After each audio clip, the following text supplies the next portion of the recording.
Kate Milafalcha. Welcome to Irish Granny Tarot. It's time for our Saturday book. And I have an oldie, but a goodie here today. I'm sure many of you have read this book.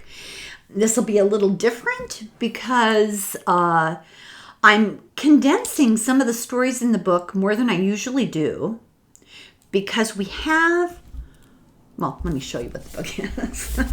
So this is part 1. Glimpses of Other Realities by Linda Moulton Howe. Volume 1. Facts and Eyewitnesses. Now this book is a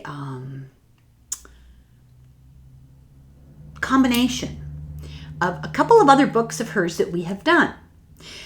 But I felt like we needed a break from politics and maybe even a break from the state of our souls. And we just dip our toe back into some of these topics that we've discussed before that are beautifully illustrated literally in this book. And what we're going to do a little bit differently, I'm going to tell you what she's talking about. And it's important to keep in mind this book was written in 1993. And things have really ratcheted up in the UFO world since this book was written. And so what we're getting a taste of in this book is some of the first well-documented, collated stories of things like crop circles, UFO sightings, lots of alien abduction. And when the stories were repetitious, because we've covered some of her other books about this before. We've done her book on crop circles. We've done a book on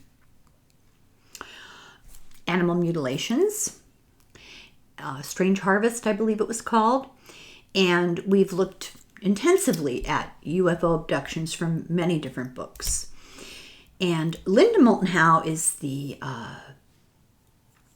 OG researcher. You know, she started out as a journalist in, I believe, Spokane in eastern Washington and somewhere in that area. And because it was kind of a farming community, she got drawn into reporting about animal mutilations. And it sparked her interest, and she's gone on to do fabulous work. I would love to have the opportunity to bring her here and have a conversation. I have had no luck so far trying to get in contact with her. But I don't do social media. If anybody knows how to get in touch with her, let me know. I would appreciate it. But she's got a great channel on YouTube called Earth Files. And she stays way on top of all of this stuff. So let's just get to it. And what's going to be different is this book is very liberally illustrated. And I'm going to be showing you pictures. And I hope that that's an okay thing to do. Okay, Glimpses of Other Realities, Volume 1, Facts and Eyewitnesses by Linda Moulton Howe, published in 1993, with a quotation for us all at the very beginning by Lucretius. And I love myself, you know, in ancient Roman. So Lucretius was from 99 to 55 BC. Quote, "All this visible universe is not unique in nature, and we must believe that there are in other regions of space, other worlds, other beings, other men." That long ago. I mean, it's just mind-boggling, isn't it? Oh, now we have another quotation in the introduction. So this book is got an author's introduction, and then it has a preface, and it's just, you know, it's got a lot of extras here. So here we go. This is a quote from William Hamilton, a biologist at Oxford University. "There's one theory of the universe that I rather like. Suppose our planet is a zoo for extraterrestrial beings. They planted the seeds of evolution on Earth, hoping to create interesting, intelligent creatures. Oh my, I'm sure they're disappointed. Anyway, and they watch their experiment, interfering hardly at all, so that almost everything we do comes out according to the laws of nature. But every now and then they see something which doesn't look quite right. Like, this zoo is going to kill itself off if they let you do this or that. So they insert a finger and just change some little thing. And this is from William Hamilton of Oxford. This is not just some,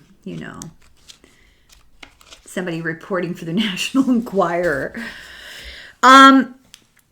She starts out by saying that our species rejects evidence that there's some mysterious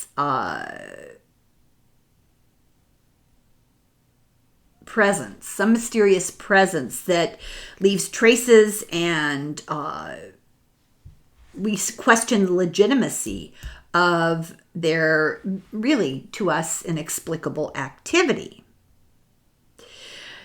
That they've manipulated us, traumatized us, but it also, this interaction inspires us. So we're rigidly controlled by social, political, and religious conditioning to totally reject evidence that exists. And as Lucretius mentioned, this has probably been going on for centuries. So is it possible that life was seeded by an advanced intelligence, and that this intelligence is still monitoring us or tending to us? This was first really legitimately proposed in 1903 by Nobel-winning chemist Svante Arrhenius. I know I said that wrong. And he said that in a book, Worlds in the Making, he proposed the idea of panspermia, which were seeds of life throughout the entire universe that settled and brought forth life depending on what environments they landed on that would support them. In 1973, Nobel molecular biology. Now these are just, these are Nobel laureates. These are not, willy-nilly people. Nobel molecular biologist Francis Crick, the guy of the DNA double helix, Watson and Crick, said that there's a directed panspermia, or let's say he proposed the idea that there's a directed panspermia, that Earth life is a clone from a single extraterrestrial organism that was deliberately put on Earth by intelligent extraterrestrials from another planet. This is, let me repeat, Nobel molecular biologist who described the structure of the DNA molecule, Francis Crick. In 1985, NASA, the organization, wrote, "The idea of life spontaneously arose is it's just too complex a mechanism." So this is the prevailing scientific establishment belief, the conventional status quo belief that something spontaneous happened and here we are. NASA's saying, no, come on now. That this has great conceptual difficulties. It's easier to believe that it was intentionally seeded. And, it's sort of the Occam's razor. We've been doing gymnastics, back bends. We've been twisting ourselves into donuts scientifically, trying to explain everything, this complex thing, and by this complex situation we're in, by saying, oh, it just sort of happened. And there are a lot of people who are really smart who say, no, come on now. Fred Hoyle, English astronomer, another famous name in science, said that this would be, he compared this prevailing conventional notion about how life arose on Earth would be like assembling a Boeing 747 by sending a whirling tornado into a junkyard. It makes that little sense. So there was a presidential briefing paper that was shown to her by one of her contacts, Linda Moulton Howe, in 1983. And she talks about it here. The paper discussed the United States government's retrieval of crashed alien discs and their non-human occupants since the 1940s, not one day in the 1940s, but ongoing. At least one alien being was supposed to have communicated about its civilization's long-term involvement with the Earth, including the manipulation of DNA in already evolving primates to create Homo sapiens. One of the most provocative statements on this paper was, quote, "All questions and mysteries about the evolution of Homo sapiens on this planet have been answered." The implication was that an alien civilization referenced in the briefing paper given to the president had genetically created standing up primates and human evolution. So this book evolved, pardon the pun, from a massive response to her book, which we covered, An Alien Harvest. That's the one about animal mutilations. So she's collected all this stuff, and this is just volume 1. This is about the physical evidence, and it's about global events worldwide. So her big question in all of this is, what is the motivation behind crop circles, UFO abductions, animal mutilations? She believes they're all connected, but she doesn't understand why. The military underground is frustrated because the secrecy is preventing the public from knowing, but they're told, well, we're keeping it secret to prevent panic, but it frustrates them. She was told, quote, "Denying the alien presence, imposing a strict policy of ignorance is bliss, using ridicule and misinformation to enforce that policy does not alter the fact that this planet is being used by other life forms." So you can stick your head in the sand, but when you come up for air, it's still going to be sandy. Let's see. Volume 2, which I don't have. Let me know if you're going to be interested by the time we're done here. Volume 2 is called High Strangeness in Human Experience, and it's information from scientists and the military, which certainly could be updated for today. She was struck by the fact that there are so many similarities in these global stories that you're getting glimpses of other realities that are being forced on us. And she asks, is it malevolent because it's being forced without permission? She mentions Bud Hopkins. She mentions the work of John Mack. Now, this is some of the stuff that she writes extensively describing what they've done. We've already covered several of their books. So you can go back, and look at them, or you can look up John Mack from Harvard. Great psychiatrist who took people's stories seriously and was willing to think beyond mental pathology and say, well, we've got something larger going on here. And then Bud Hopkins was one of the brave people he's an artist, partner of Leslie Kean, who wrote about generals, astronauts, to tell their stories. She's a reporter in New York. So Moulton Howe asks, is the intent of this phenomenon related to the evolution of the human species upward in the spiraling journey of souls in order to create a greater consciousness of a more complex universe? And this was kind of the position John Mack took, that there's a larger spiritual purpose for this, although I don't remember if he actually used the word spiritual. He talked a lot about consciousness, which kind of keeps you safely on that very thin line between physics and metaphysics. So are we like bacteria in a petri dish that have now become conscious, or are we just being studied? So these are some of the questions that are roiling around in her head. And once again, I have to point out, this was written in 1993. There's been a lot more publicized. There's been a very slow leak of information from the government, and also a little less ridicule in the public media and stuff. Still there, but a little less than it used to be. So in the prologue, she talks about, the Dead Sea Scrolls and something called the predestination doctrine, which is two-spirit theology, which is a wrestling match for every soul. Think of the angel and the devil sitting on your shoulder, and you are constantly in being the center of this tug of war between good and evil.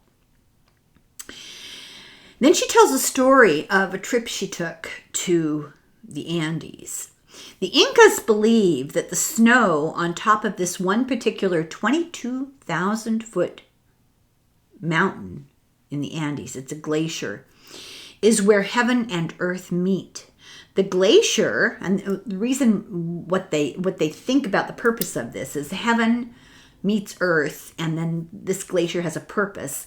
The water melts, it hydrates the plants feed the people, and then there's this endless cycle, and it's all driven by the gods called Apu gods that live in the glacier. So she was really compelled to go visit this place. She went to the Andes. Now, this is a long time ago. I believe this was in the 70s. A lot of these stories take place remarkably long ago when you start thinking about it, 50 years ago. So she went to the Andes, the source of the myth, and she said what struck her first was how strange the southern sky was. It was so clear. They were up so high. There was no light pollution. And it was the south, so the constellations were all different. And one night on the trek, because this required a lot of horseback and on foot, she was looking at the night sky and looking at the stars and thinking, different constellation. And then she realized, well, wait a minute, those stars are moving around. And she noticed that when she would focus on a particular star and think about it, it would move almost as though it were responding to her thoughts. So she put that in her diary. And so she made this pilgrimage to the glacier. It took horses to make the last 8,000 feet. It was a treacherous path, narrow dirt path that was a 2-foot ledge and a sheer drop down the mountain. Many natives who she assessed to be far too lightly dressed for the trip. She said she was wrapped up like it was the dead of winter in parka and boots and gloves and hat. And these people were barefooted and had already walked 200 miles. Then she started getting sick from altitude sickness from the lack of oxygen. And these people are walking. She's riding a horse, and it's too much exertion for her. They got to a spot where a drum circle began. The Incas began a 4-day drumming. It never ceased. And there were thousands of these people. What they stopped at was an ancient stone church. And she sort of describes the outside of it. It's just thrown together type of stone church. The drumbeat was coming from a circle of men dressed in Inca costumes near a large gray stone church. The man-made structure on that wild open mountain seemed an intrusion. But my Inca companions explained that in 1780, 2 boys were herding sheep near the glacier when they saw a ball of light. They followed the light to an enormous rock about 15 feet high and wide. The children saw the light surround the rock, which then cracked. The boys were convinced it was Christ himself in the light, and they ran to tell their parents. The elders decided the large crack was Christ's mark, and to protect the miracle, the church was built, and the large rock is the wall behind the altar.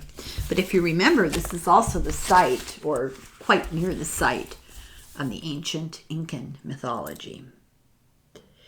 So she describes the scene with the beauty of the scene, because here they are at the top of this mountain in the middle of nowhere, way up high, and the air is thin, and everybody has campfires or candles is the only source of light.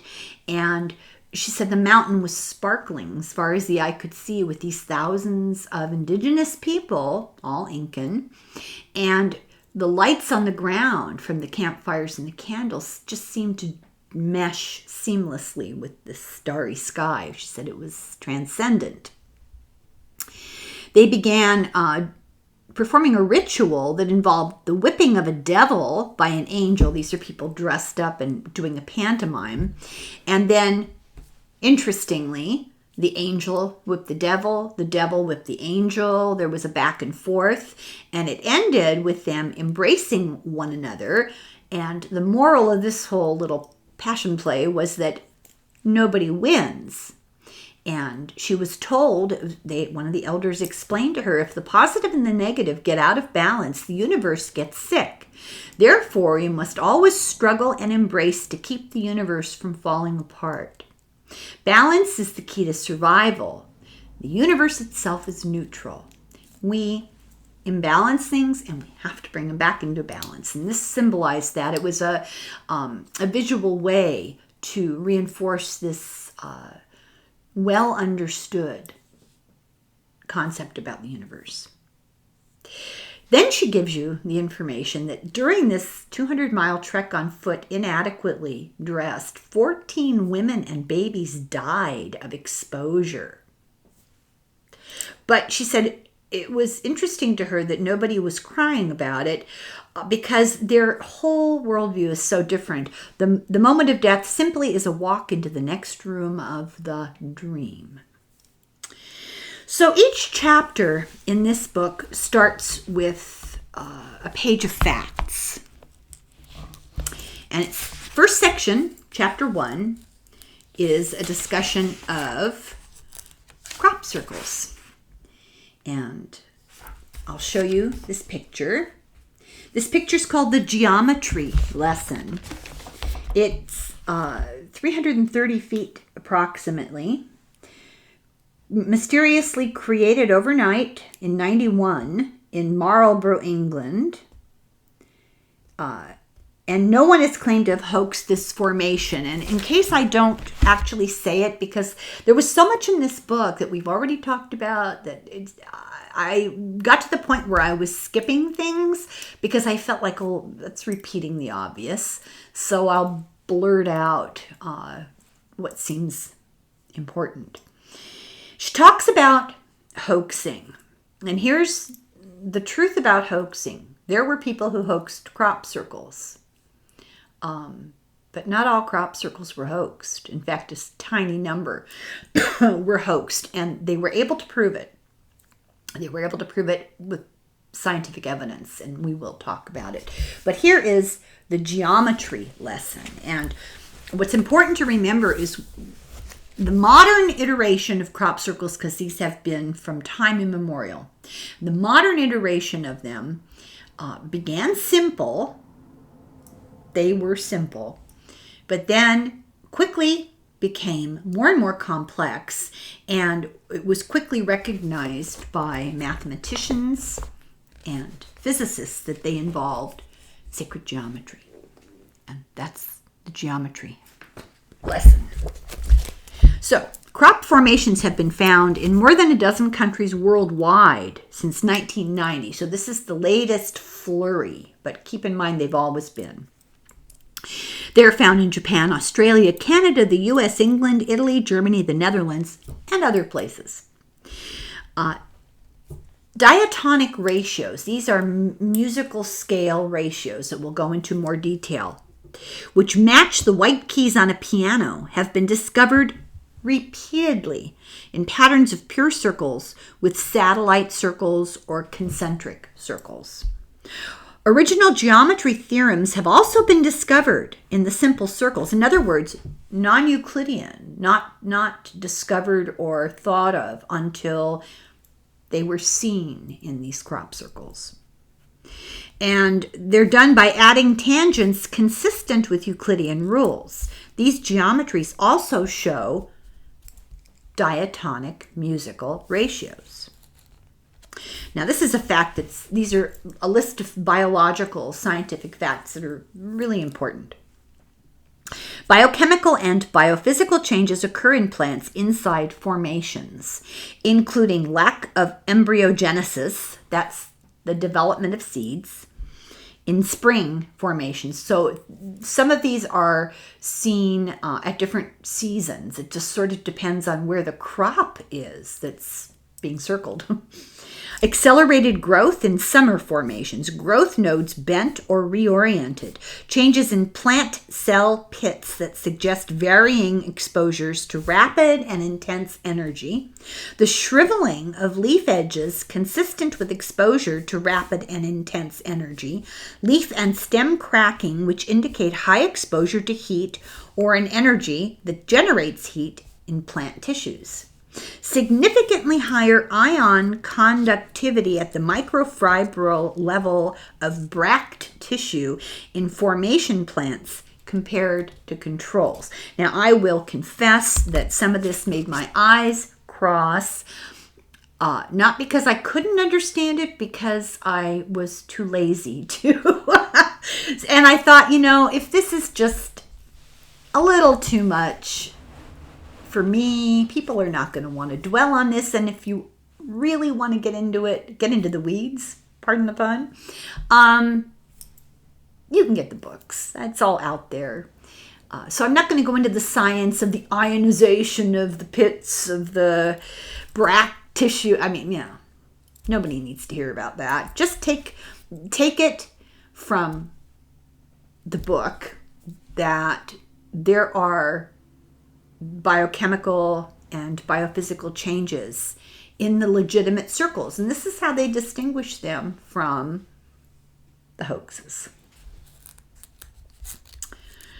Okay. So chapter 1 is called Crop Circles, Biology and Frozen Music. And we already have another quote. Whatever is doing these formations is affecting the fundamental biochemistry and biophysics of the plants. This comes from biophysicist W.C. Levengood, Ph.D. So I wrote in the margins here, 40 years ago, it's even a little bit longer than that, from 1978 to 1994.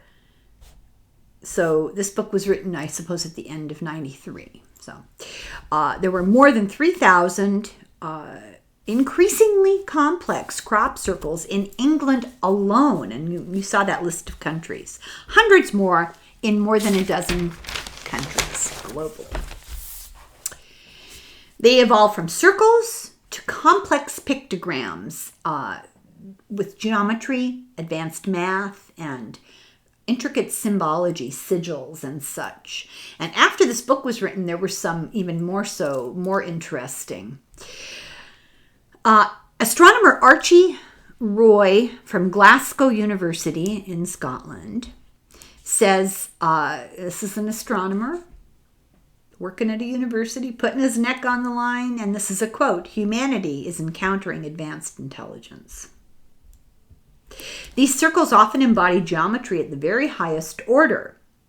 And near Barbary Castle in 91, the picture I showed you, the geometry lesson, witnesses saw 6 pulsing lights and a large dark object in the sky.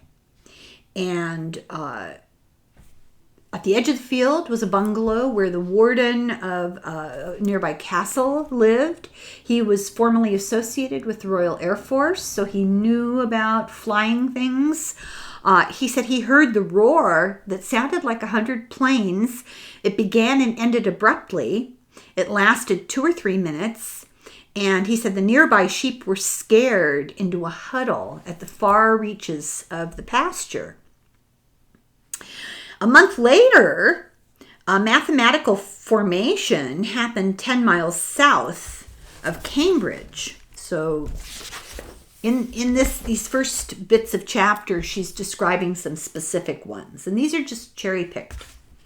The shape is called a Mandelbrot set, and it's named after an IBM research fellow, Benoit Mandelbrot, who developed the field of fractal geometry, and that field was used to study chaos theory and its application to patterns of growth in the natural world and even fluctuating prices.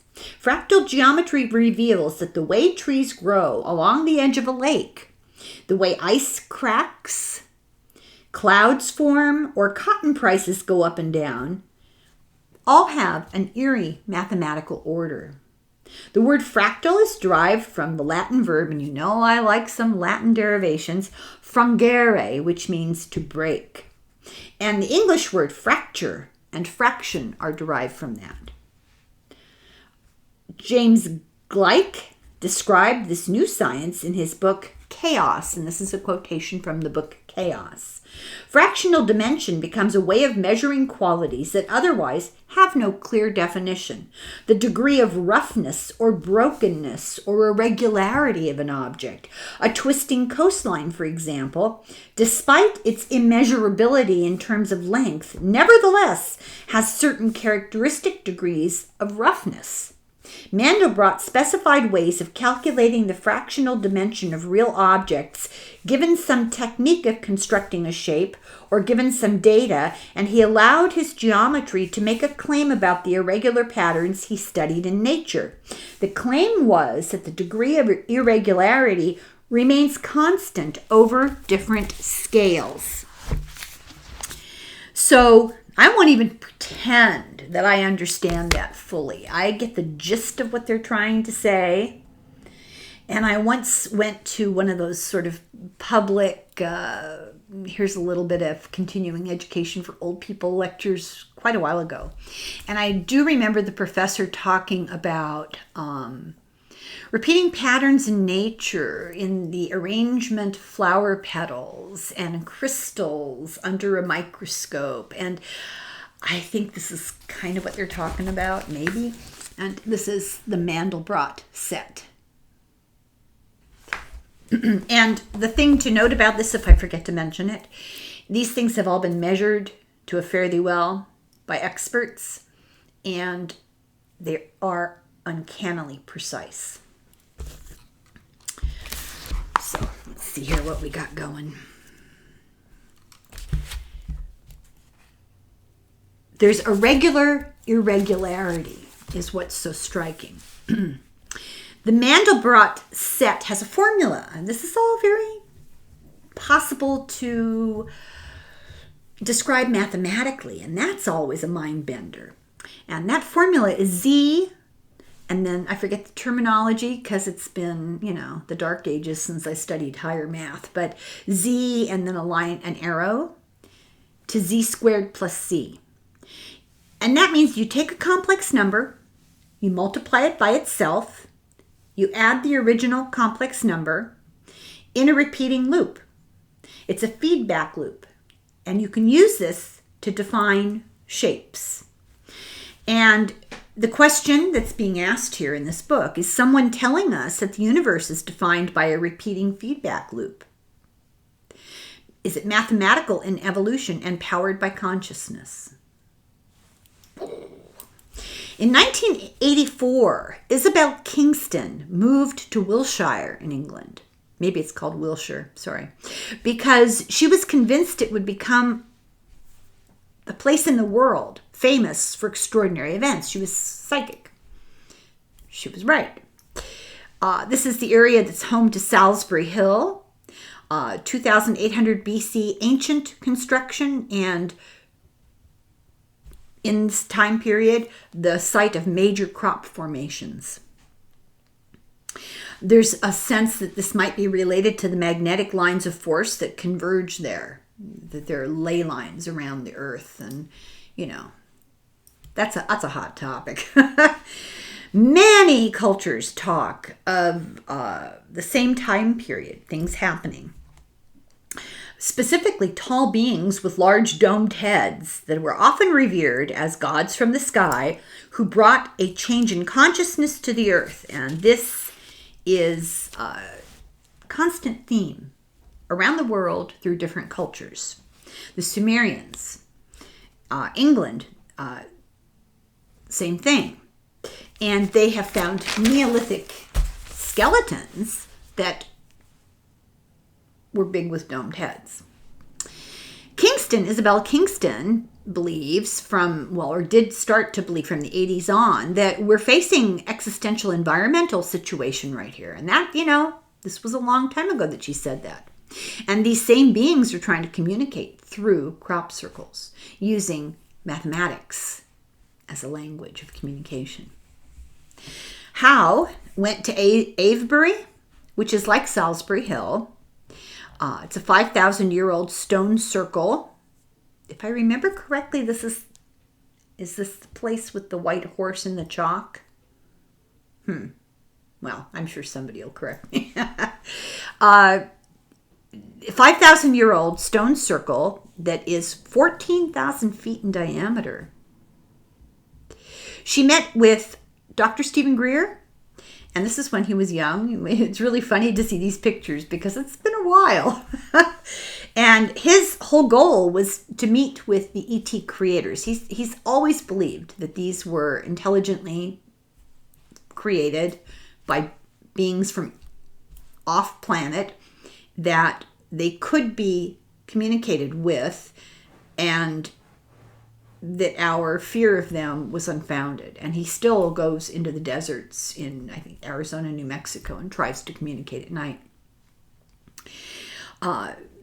Some of the things that are in this book are self-evident now, but they're in the book. And one was her saying that crop circles seem related to lights in the sky, that orbs of light have been photographed dancing across formations as the formations appear. And we've talked about that before in the other book we did. Eyewitnesses have seen bright orange light and then a crop circle.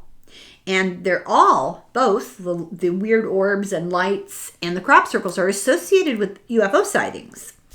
And there's a picture here. This is a pictogram in Barley near Stonehenge. And this was formed in 1992. So you can see that things are becoming a little more elaborate.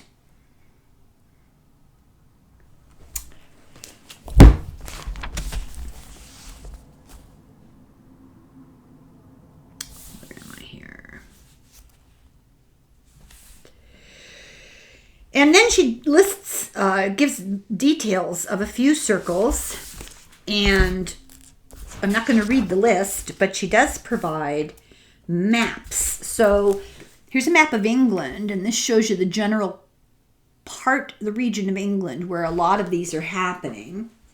And then this is a map of Wiltshire, and let me see. All these things in squares relate to the dots on the map, and they're crop circles or formations because they're not all circular. And then we have a couple of pictures here of the crop circles, which I find they're incredibly beautiful and really eerie and intriguing and interesting. So Stephen Greer arranged night watches because, like I said, he was hoping for contact. A guy called Colin Andrews worked with him, and they believed that they could influence these things. She gives an example of one where there was sort of a Celtic cross on the end of it. I think we just looked at that, and they felt like they thought about it and then it appeared. But they're not the only ones. There are a lot of people who claim that they go out there, psychics who claim they go out there to the area and they sit and think about something, and then the next day that thing appears in a crop circle. One psychic received the mental impression of a pattern and the word Cromwell. And she told Greer about it, and they drew it. And the next day, this design appeared in a field right next to a castle called Oliver's Castle, where Oliver Cromwell had fought. But in 1992, they, of course, because this is greatly ridiculed, and like I said, it was more intense ridicule then than it Might be now. In 1992, they had a contest to see who could make the best hoax, and they offered prize money. Nobody took them up on it. Rumors that the government intelligence made some of them to confuse the public. And she said, well, let's assume that that's true, that allegation is true. Why would they do that? Why would they only make some but not all of them? Where do the others that they didn't make come from? Because you can show they're not hoaxes. And what would be the purpose of the government trying to muddy the waters here? What's it all about? Farmers were really angry about this because they had all these hippies traipsing through their fields to look at the circles and destroying their crops. And so often when they found a crop circle early in the morning, they would plow it over, or they would harvest the entire crop earlier than expected. There was a pair of men, Dave and Doug, who were famous hoaxers. And they did do a couple of circles with wood tied to their feet. But the truth is that these things are so mathematically accurate. They are able to be described with mathematical formulas, geometrical theorems, and they would have taken enormously long period of time to be that accurate. There's no sign of entry or exit in almost all of these things. You can only assume that if somebody hoaxed it, they dropped out of a helicopter to do it and then got picked up again. And we're talking a rural area where farmers would notice if there was a helicopter, and then lo and behold, a crop circle. So she talks about the fact that many of these crop circles or formations showed biophysical and biochemical changes that were absolutely impossible to hoax because the scientists who are documenting them can't explain them. Often these circles, the crops would be flattened down, and they would be in very elaborate patterns. Multiple directions, sometimes even like a weaving pattern, like a basket weave. Sometimes they were braided together. Some beautiful pictures. I hope I wrote that down. I'll find them for you.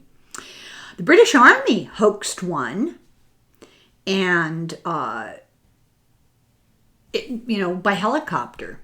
And what, if anything,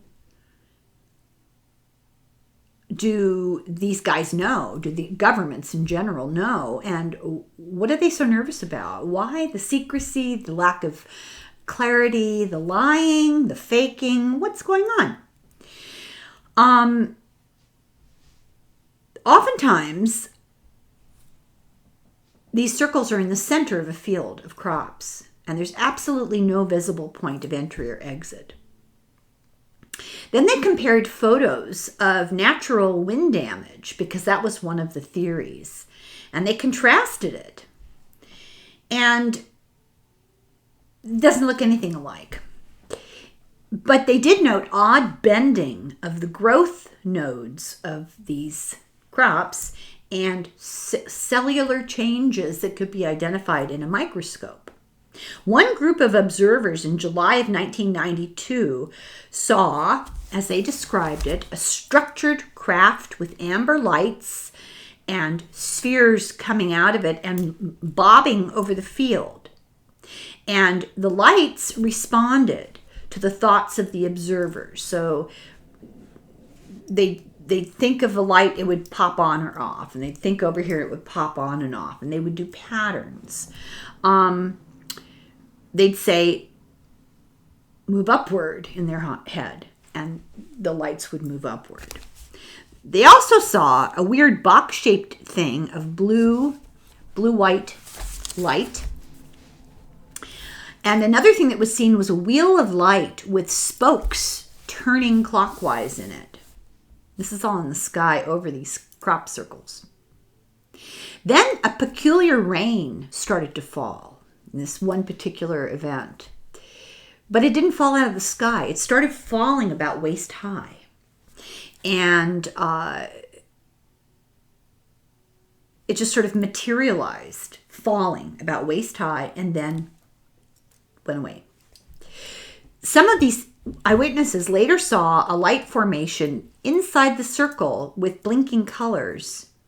And they had a compass, and it stopped working. It started spinning. And we know from our past book we did about crop circles that sort of electromagnetic stuff got studied quite a bit. And anomalous electromagnetic signatures came from these crops. Circular lights formed a triangle in the sky. And a red light detached from them and moved off to the horizon. And I've got some pictures here.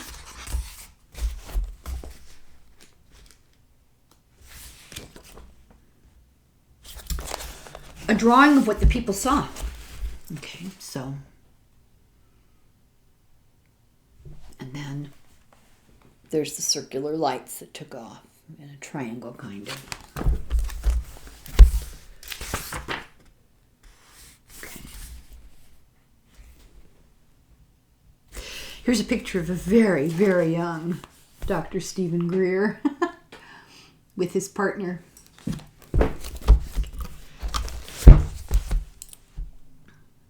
Greer flashed a light at the object in the sky, and it flashed back, repeating patterns. And Howe asks, why is this so incomprehensible? If they wanted to communicate about this, why don't they make it simple? Because we're simple. There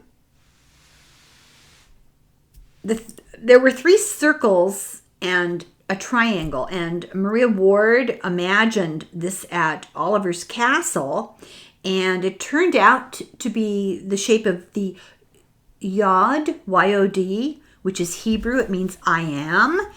And in Egyptian hieroglyphics, it also symbolizes Sirius. And there it is. So now we're getting all metaphysical here. This is graduated from a couple of hoaxsters running around with wood tied to their feet. So Linda Howe took plant samples and sent them to a specialized biophysical laboratory. And this is the scientific analysis that they came up with, and I'll try not to get too into it, So from 91 to 93, the biophysicist that they talked to believes that the creators used some kind of rapid and intense energy to create cell changes. And they tested samples from 4 different countries, US, Canada, England, and Australia. In 91, the soil that they tested at Oak Ridge, Tennessee nuclear facility had very unusual isotope changes. In 92, when they went back, they couldn't find any isotope changes. All the plants showed cell structure and growth development changes. None of this existed in the hoax circles, and none of them existed in the controls because they tried to be scientific about this. They could sort of reproduce by microwaving plants. They could sort of reproduce a semi-copy of the changes, but it really wasn't a clean version. The changes needed to be a combination of factors, and they said that these changes needed so much scientific manipulation that it would have been impossible. Even in a laboratory, the scientists couldn't do it. And the hoaxers would have required hours and hours. And as we said, none of the hoaxes showed that scientific changes. These changes came from very rapid heating for 30 to the most 45 seconds or less. Any longer would have cooked the plant. And the leaf ruffling, like you have a smooth leaf and suddenly one side would be ruffled. And they said that they were able to reproduce that with a very rapid burst of heat in a microwave, but it can't be done by two hoaxers with wood tied to their feet tromping around. And these two guys were unsophisticated guys. These guys were not like scientific geniuses. They weren't Nobel Prize winning biochemists out for a lark. The real chemists in the lab found sodium levels were twice as high in the crop plants, the circle plants, and they had a 5% elevation in nitrogen. In some, there was no embryogenesis. The seed didn't develop. If this happened and the circle formed in early spring crops. In the summer crops, the seeds were okay, but they germinated much faster and they had much faster growth rates than the rest of the field, 45% higher. And agricultural seed experts were consulted, and they said a growth rate that's 5% higher would be absolutely astounding. And these were 45% higher. The growth nodes were split and cracked and bent and would have required complex stresses. Stresses that were a weakness coming from internal force to the outside, not because somebody walked on them, but something happened inside the plant. And they posited transient heat energy. But it wasn't from the wind and it wasn't from being walked on. These were internal changes that came from inside. The ion transport changes inside the plant were notable. And the conclusion was that something unknown was affecting the fundamental biophysics and biochemistry of these plants. And now we get to the very interesting topic, the frozen music of geometry. Since the Pythagorean theory and first parts of geometry, it's always been called by Pythagoras and his pals frozen music, because as with harmony, musical harmony, a theorem has perfect mathematical accuracy. It's very interesting to note, this is just my little aside, that people I've known in my life who were really good scientists were also really good musicians. I think that's, and research backs me up on that statistically. The ability, the part of the brain for science coincides with the part of the brain for music. It's all based on good vibrations. It's based on math. Dr. Gerald Hawkins, astronomer and mathematician, found the diatonic ratio of music and geometric theorems in crop circles he was asked to study. He wrote a book called Stonehenge Decoded in 1965, where the circle of rock for Stonehenge, he believes was a computer to track the moon in 2000 BC. Now, this man died in 2003, and his theories were raised a few eyebrows. He studied formations, and they found that diatonic ratios between the elements of the formations existed. So they weren't just random circles that looked pretty. They weren't just circles that were geometrically related. They actually spelled out mathematical relationships. The ratio of the diameter of one would be equivalent to the key of A, the note A in a second octave in one formation, and a ratio in the diatonic scale is a step up in pitch from one note to another. And they were able to show, I hope I'm explaining this, they were able to show in this particular crop circle, they could identify these relationships, and this represents the note A. And they would show changes in pitch in other parts of the circles. This is really interesting. He discovered that the ratios in crop formations matched the white keys on the piano, and that it was too consistent to be random natural occurrences like the wind. It was accurate and repeated.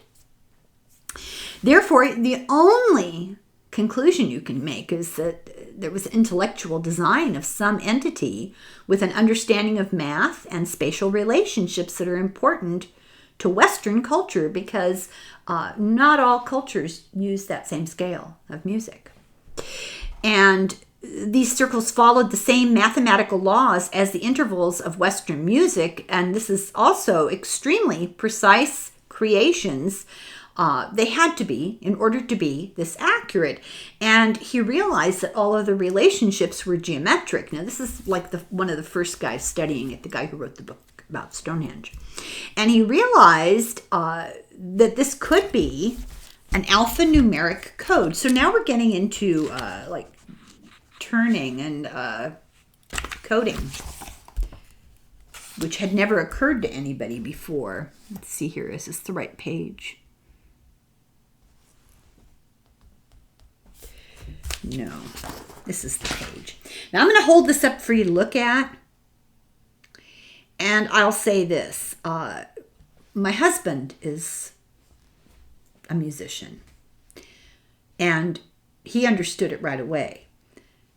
I took 12 years of piano. I have no idea what they're talking about. Let's just say I'm not particularly rigorous about some things. But I think that if I hold this up and you look at it and you know anything about music or math, this may mean something to you. I hope that that's legible. Okay. So the scientist's conclusion mathematically, numerically intersects with Maria Ward's vision of Cromwell, and the number 9, which I forgot to mention, sorry. In her vision, she heard the word Cromwell, and that area was important, but also the number 9 was important, and this actually relates to the scale.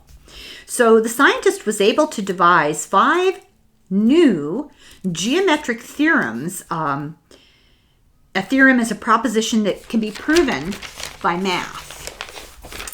You probably memorized a bunch geometry class in high school. And all of this, his research and his conclusions were detailed in Science News magazine, February 1st, 1992. And he showed these new theorems in several different formations. And he noted that you would require aerial photographs and ground surveyors to analyze the complexity of the shapes. This is not something that's just going to occur to you because you looked at it. It had to be studied from the air and looked down on, and then people had to go in with surveying equipment and take accurate measurements, and they were extremely accurate. He said, scientists have often ignored or rejected evidence of new phenomena that haven't conformed to acceptable paradigms. For example, 1610, Galileo discovered the moons of Jupiter. He was ridiculed by skeptics who refused to look through the telescope to see for themselves. In the 18th century, when meteorites were reported to be hitting the Earth, the skeptic Voltaire said, quote, I could more easily believe that astronomers would lie than that stones would fall from heaven.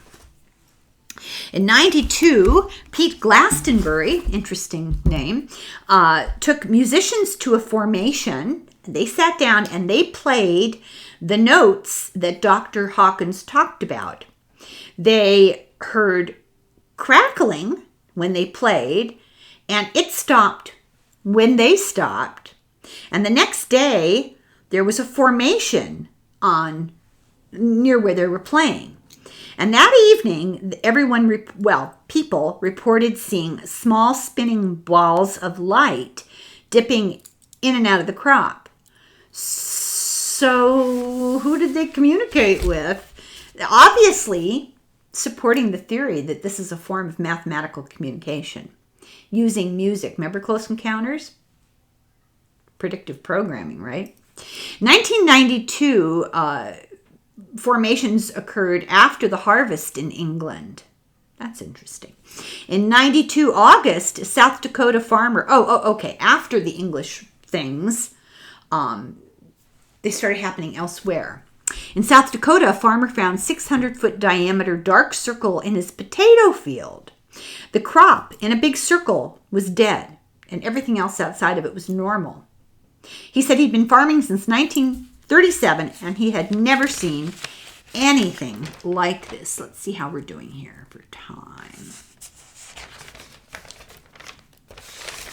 Yeah, okay. I think I'm gonna be able to finish the crop circles here. He sent samples of this dead crop to a laboratory. They found the same kind of cell damage as in the crop circles in England. In August of 92, a week earlier than the potatoes, in Ohio, there was an 8 by 25 foot rectangle in a cornfield. And it was like something from the sky, quote, something from the sky descended, crushed the stalks, and rose again. But there was no trace on the ground anywhere of somebody coming in or leaving.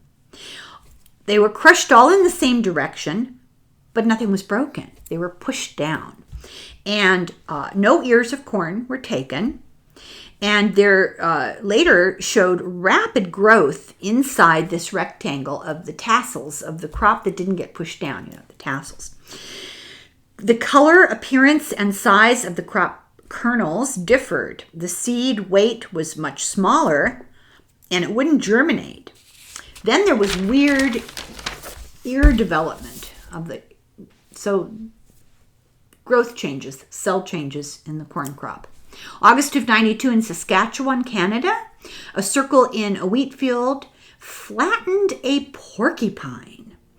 And it flattened it with its legs sticking out like something had just dropped from the sky on top of it while it was standing. It had been there about a week when it was discovered, but there was no sign of decay. The wheat inside the circle was dry and brittle. The rest of the field was green. The ground inside the circle was hard and dry and cracked like cement had been baked in an oven, and damp and a little spongy on the outside of it. There were Canadian oat and wheat circles in September of 92. Two circles were swirled counterclockwise. The centers produced a very complicated swirl. There was no sign of entry or exit from the field. The seeds in the circles grew much bigger. They planted them, and they grew much bigger. October 2nd of 92,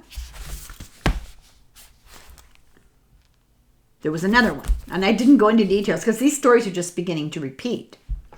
In July of 89 in Saskatchewan, another dead porcupine was found in a wheat field circle, and it had disintegrated to some weird black oily soot.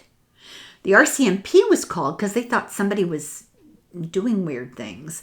And they said, they tested the soot, and they said, this is not burning. This is not normal ash or soot from a fire. In July of 93 in Indiana, 3 rings forming a triangle 3 feet in diameter each were seen. The sheriff actually wrote down in his report, possible UFO landing. It's like 3 legs of a UFO, kind of in the shape of rings where the foot of the legs sat on the ground, forming a triangle. And this happened 3 different times in different areas of Indiana. In 92, a black oily carbon, like with the porcupine, was found on plants from circles in England. In July of 93 in Kentucky, a neighbor was woken by an animal creating alarms, dogs and cats and everybody freaking out. And he saw oval light over a field that hovered for 10 minutes. And the next day, the neighbors found a 12-foot ring circle in the field. The chapter ends with lists and maps of circles. Over time, the circles became more elaborate formations, no longer just circles, because this one is famous. Look at that. And this is simple compared to ones that came years later. Is there a name for this?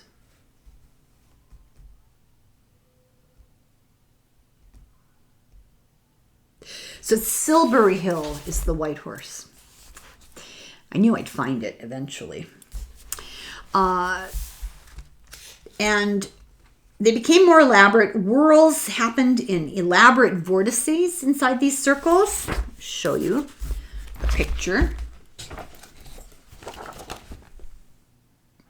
of that. So Linda Moulton Howe met an American and an Englishman who were both hoaxers, and they were actually, they were called the Snake and the Spider. They were famous hoaxers, and they were actually accused of working for intelligence agencies. And despite their claims of hoaxing, but they had said, we only hoaxed a couple, not all of them, laboratory couldn't find the changes in their hoaxing, but they found them in all these other circles. In 93, there was a large formation in the United States near Utica, New York, that produced the same laboratory results. And then in Washington State, in Kennewick, in Washington State. And both had changes just like the circles in England. The hoaxers would need to explain the energy methods used to produce node changes, the reduction in embryonic growth and development, the increased growth rate of the seeds with reduced weight, and they looked like they had decreased viability, but they grew faster, and more rapid seedling development. Energies involved are complex, and these construction formations, the formation constructions, were refined, beautiful, and intelligent, and mathematical. So Howe says that these circles and other phenomena suggest a life form on the edge of extinction trying to sustain itself or sustain humanity on the edge of extinction. Either they're here to get our DNA and animals and plants, or they're here to protect our DNA, animals, and plants. But we need more knowledge and less denial. We need to confront other realities, and stories are not making the mainstream news, and she says this is just severe denial. So I'm going to stop this video here. Went a little over, but I wanted to get crop circles all in one video. I hope you're enjoying this. I think it's fascinating. Now keep in mind, these stories are from 40, 50 years ago. Lots has changed. A lot more stories, a lot more complex, a lot more study, and slowly but surely more formal institutional acknowledgement of it. And with that said, I'll be back in a minute. Thank you for watching. Slán go fóill.